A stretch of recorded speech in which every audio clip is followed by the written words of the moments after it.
Mr. Noisy was a very, very noisy person indeed. For example, if Mr. Noisy was reading this story to you, he'd be shouting at the top of his voice. And the top of Mr. Noisy's voice is a very loud place indeed. You can hear it 100 miles away. For example, when most people sneeze, you can hear them in the next room. But when Mr. Noisy sneezes, you can hear him in the next country. Now, this story starts when Mr. Noisy was asleep in bed, in his bedroom, in his house, which is on top of a hill. He was snoring.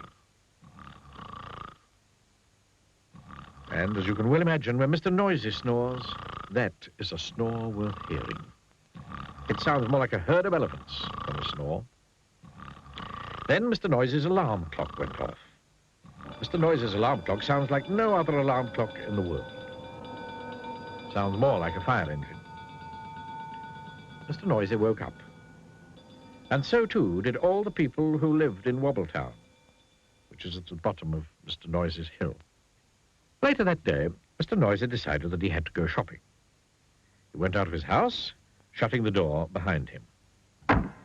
The door wobbled. The house wobbled. The whole hill wobbled. Wobbletown wobbled. Even a bird flying high wobbled. Then Mr. Noisy walked down the hill. He walked into the baker's shop. I'd like a loaf of bread, boomed Mr. Noisy to Mrs. Crumb, the baker's wife. Mrs. Crumb trembled and sold him a loaf. Then Mr. Noisy walked along the street to the butcher. He walked into the butcher's shop. I'd like a piece of meat, boomed Mr. Noisy to Mr. Bacon, the butcher. Mr. Bacon trembled and sold him some meat.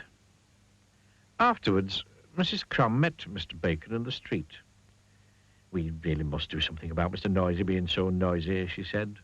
Definitely, replied Mr. Bacon. But what? I know, said Mrs. Crumb. And she whispered into Mr. Bacon's ear. Mr. Bacon smiled a small smile, which grew into a broad grin. Mrs. Crumb, he said, I think you've got the answer. The following day, Mr. Noisy again went shopping down to Wobbletown. He went into Mrs. Crumb's shop. I'd like a loaf of bread, He boomed. I'm sorry, what did he say? Asked Mrs. Crumb, pretending not to hear. I'd like a loaf of bread, Mr. Noisy shouted. Oh, I'm sorry, said Mrs. Crumb, putting her hand to her ear. Could you speak up a bit, please? I'd like a loaf of bread, roared Mr. Noisy. I can't hear you, replied Mrs. Crumb. Mr. Noisy gave up and went out. Mr. Noisy went into Mr. Bacon's shop. I'd like a piece of meat, He boomed. Mr. Bacon pretended not to notice. I'd like a piece of meat. Mr. Noisy shouted. Did you say something? Asked Mr. Bacon. I said I'd like a piece of meat, roared Mr. Noisy. Beg your pardon, said Mr. Bacon. Mr. Noisy gave up and went out and went home and went to bed, hungry.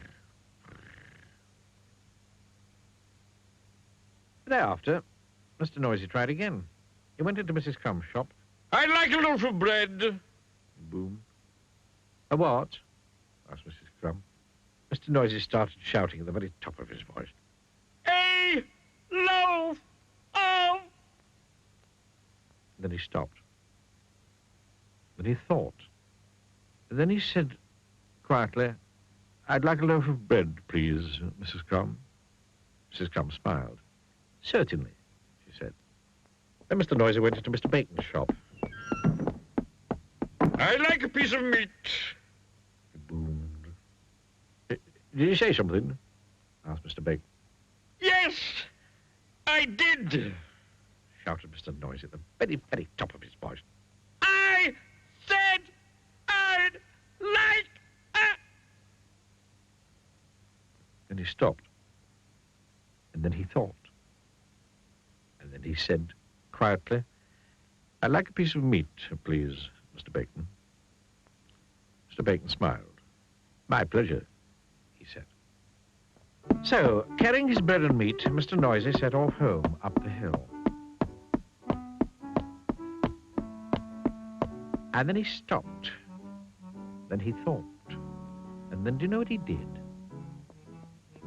He tiptoed.